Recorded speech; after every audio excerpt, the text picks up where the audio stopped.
Le tir-à-l'œil, ou beholder en anglais, va être notre créature du jour. Peu connu du grand public, il fait partie des pires cauchemars de certains rôlistes. Mais ça, on en parlera plus tard si vous le voulez bien. Commençons par sa description.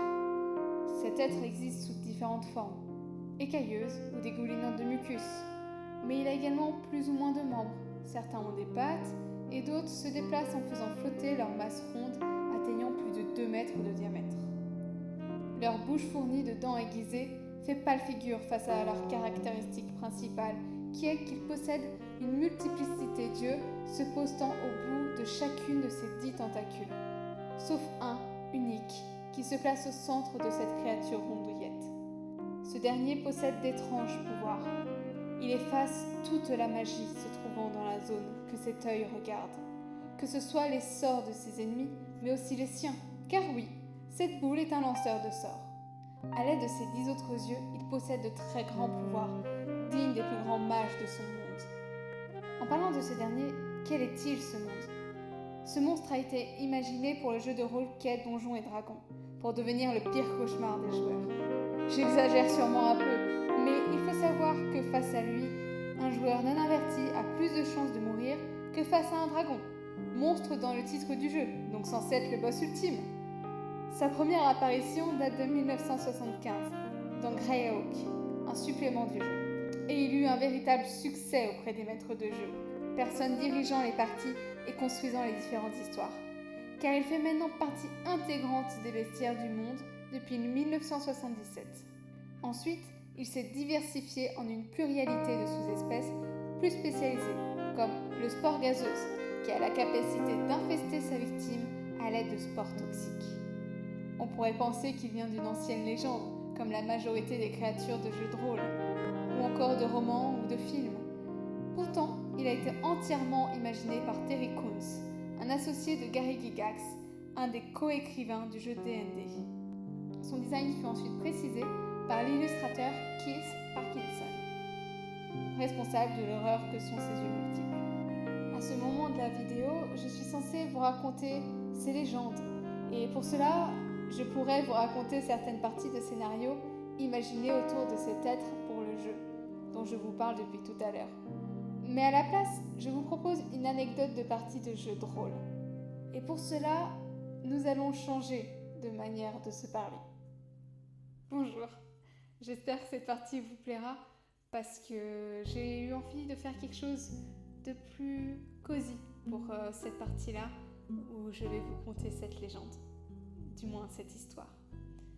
Il faut savoir que dans ce genre de jeux qui peuvent s'apparenter aux jeux vidéo de RPG, lorsque votre personnage meurt, il ne peut pas revenir à la vie, à moins qu'il ait eu le temps de devenir immensément riche et qu'il a une constitution permettant la réanimation magique.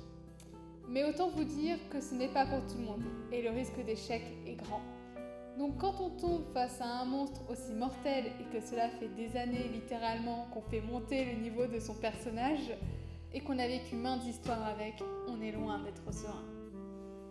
Comme tous les monstres, il y a des traits caractéristiques avant l'annoncement de sa présence par le compteur, qui permettent aux plus aguerris des joueurs de le repérer. C'est alors que nous plongeons des années en arrière, alors que je n'étais qu'une jeune rôliste insouciante. Nous parcourions une forêt depuis plusieurs jours, quand nous sommes enfin tombés face à une grotte qui semblait correspondre au lieu qu'on nous avait décrit et qui devait contenir des salles remplies de trésors. Nous entrâmes et après quelques minutes de marche, nous faisions face à un conduit entièrement rond, d'environ 4 mètres de diamètre. L'un de mes compagnons se crispa quand il entendit la nouvelle de la part de la conteuse. Cela faisait plus de 20 ans qu'il jouait et avait peur de peu de choses avec son nain, écrasant tout sur son passage. Mais là, il ne faisait plus aucune blague grasse. Quelque chose n'allait pas. Je me posais des questions, mais attendais que notre conteuse finisse de nous décrire le lieu pour demander des explications à mon camarade. Dès lors que la description fut terminée, il nous dit qu'il ne le sentait pas. Que la dernière fois qu'il avait vu ce genre de galerie, cela s'était mal terminé. On lui demande plus d'explications, mais tout cela se passait in-game, c'est-à-dire que nous parlions à la place de nos personnages et on devait rester cohérent avec les connaissances que nous étions censés posséder. Il nous conta alors le souvenir d'un monstre n'ayant aucun angle mort, qui voyait tout constamment, et qui, quand il vous frappait de son regard central, il vous défaisait de tous vos objets magiques qui sont essentiels face aux ennemis les plus rudes à combattre. Voyant à travers les capes elfiques pouvant dissimuler les plus grands des paladins en armure, ainsi que des anneaux d'invisibilité, réputés pour leur immense pouvoir.